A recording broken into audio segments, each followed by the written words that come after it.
Hello दोस्तों, हमारे YouTube channel में एक बार आपका फिर से स्वागत है। माउंट एवरेस्ट दुनिया का सबसे ऊंचा पहाड़ है, ये तो आपको सबको पता ही होगा।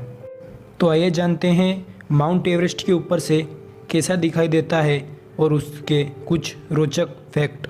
तो चलिए वीडियो को शुरू करते हैं।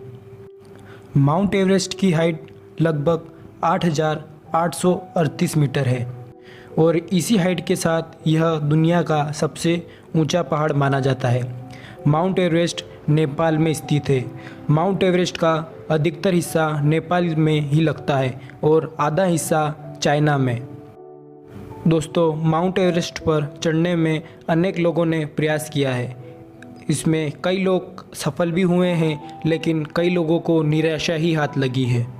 दोस्तों, पहले माउंट एवरेस्ट पर चढ़ना काफ़ी ज़्यादा मुश्किल होता था, लेकिन आज के समय में आधुनिक उपकरणों की वजह से माउंट एवरेस्ट पर चढ़ना इतना मुश्किल नहीं है। और जिसने माउंट एवरेस्ट पर सबसे पहले चढ़ाई की थी, उनका नाम है न्यूजीलैंड के हेनरी और नेपाल के तेनसिंग। दोस्तों, जब हम माउंट एवरेस्ट की चढ़ाई शुरू करते हैं तो कई अनेक मुश्किल रास्ते आते हैं। कई गहरी खाइयाँ, बर्फीला तूफ़ान, मौसम की खराबी, ऐसे अनेक रास्तों से हमें गुजरना पड़ता है। और माउंट एवरेस्ट पर लगभग 7,000 मीटर की ऊंचाई पर चढ़ने के बाद आता है डेड जोन।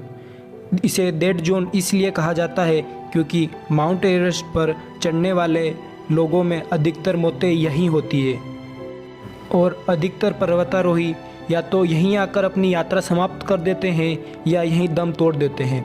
यहाँ पर डेड जोन में चढ़ना बहुत ही ज़्यादा मुश्किल है। यदि कोई डेड जोन को पार कर ही लेता है तो ऊपर जाने के बाद कई सीधी चढ़ाइयाँ आती है और वो सीधी चढ़ाइयाँ और अनेक कठिन रास्ते पार करने के बाद हमें माउंट एवरेस्ट का शिखर दिखाई देने लगता है। और माउंट एवरेस्ट के शिखर पर पहुंचने के बाद हमें काफ़ी दूर दूर तक दिखाई देता है। यदि माउंट एवरेस्ट पर चढ़ने के बाद मौसम साफ़ हो तो हमें अपनी आँखों से 400 से 500 किलोमीटर दूर दूर तक दिखाई देता है।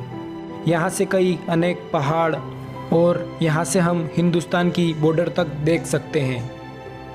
और यदि मौसम साफ़ हो तो यहाँ से हमें नेपाल का दूसरा सबसे लंबा पहाड़, जिसकी लंबाई 7,000 मीटर है, वह भी दिखाई देता है।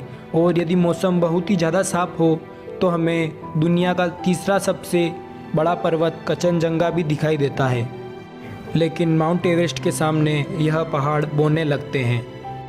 और यदि हम माउंट एवरेस्ट पर टेलीस्कोप लेकर जाते हैं तो हम 800 से 1000 किलोमीटर तक भी देख सकते हैं।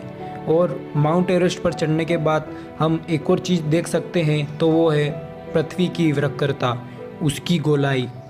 पर हम माउंट एवरेस्ट से पृथ्वी की गोलाई इतनी आसानी से देख सकते हैं क्योंकि माउंट एवरेस्ट की हाइट बहुत ज़्यादा है।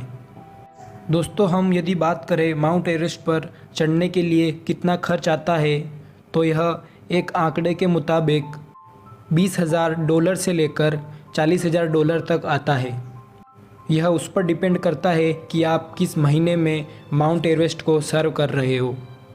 और यदि हम में से किसी को माउंट एवरेस्ट को सर्व करना है तो हमें नेपाल सरकार को करीब $25,000 देना पड़ता है।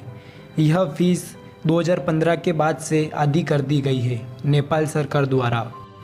दोस्तों, यदि आपको यह जानकारी पसंद आई हो तो हमारे चैनल को सब्सक्राइब करना ना भूलें, ताकि हम भविष्य में भी ऐसे नए नए वीडियोस से आपको परिचित रख सकें। आपका बहुमूल्य समय देने के लिए बहुत बहुत धन्यवाद।